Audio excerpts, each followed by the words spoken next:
Hey guys, welcome back to my YouTube channel. মই সুমি বৰা আজি আপোনালোকৰ ওচৰলৈ এটি নতুন ভিডিঅ' লৈ আহিছোঁ আৰু এই ভিডিঅ'টোত মই আপোনালোকক মোৰ জন্মৰ ঘৰখন দেখুৱাম আৰু আজি মই ৰেডি হৈ আছোঁ মোৰ জন্মৰ ঘৰখনলৈ যাবলৈ আজি যাম আৰু আপোনালোকক দেখাই থাকিম শেষলৈকে মাৰ ঘৰখনত কি কৰিলোঁ কি খালোঁ আপোনালোকে ভিডিঅ'টো শেষলৈকে চাই থাকিব আৰু কেনেকুৱা পালে মোক জনাব পিছত বলক ভিডিঅ'টো ষ্টাৰ্ট কৰোঁ हेलो गाइस আমি গৈ আছোঁ মেৰাপানী অভিমুখে যিহেতু মোৰ মাৰ ঘৰ মেৰাপানীত হয় আমি গৈ আছোঁ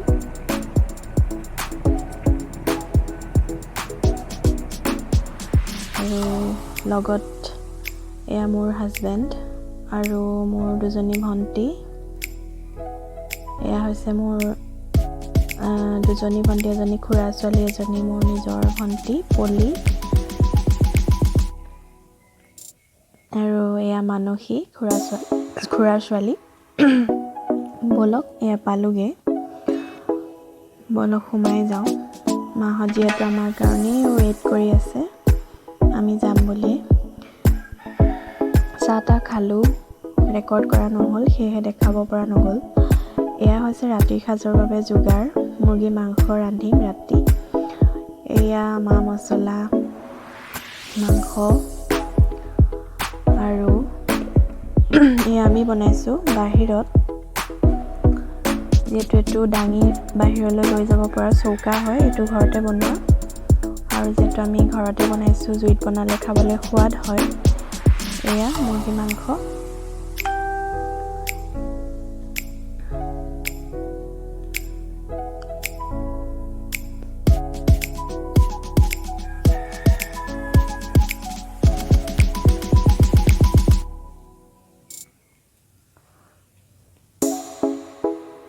মুৰ্গী মাংসত অন্য একো দিয়া নাই আলু পিঁয়াজ আদা নহৰু জিৰা ধনিয়া আৰু মিট মছলা পাউডাৰ আৰু কেইটামান দালচেনি আৰু দুটামান ইলাইচি সেইকেইটা মই খুন্দনাত খুন্দি দিছোঁ আদা নহৰু দিছে আদা নহৰুবোৰ পিছত দিছে প্ৰথমতে দি দিয়া নাই তেলত তেজপাত দিয়া হৈছিলে তেজপাত দি মাংসখিনি দিয়া হৈছে তাৰপিছত পিঁয়াজ দিয়া হৈছে তাৰপাছত আলু তাৰপাছতে নহৰু দিয়া হৈছে হৈছে ঘৰত বনোৱা খুন্দনা এইটো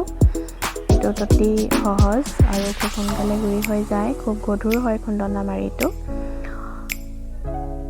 আৰু মই যিহেতু ভিডিঅ'টো অকণমান স্পীড কৰি দিছোঁ বেছি দীঘলীয়া নকৰোঁ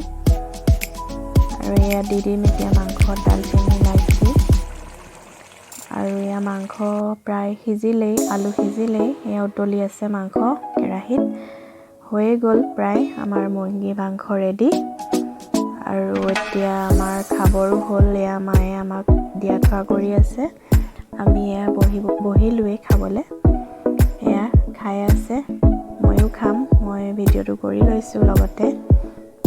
মায়ে দিছে খাবলৈ বহুত সোৱাদো হৈছে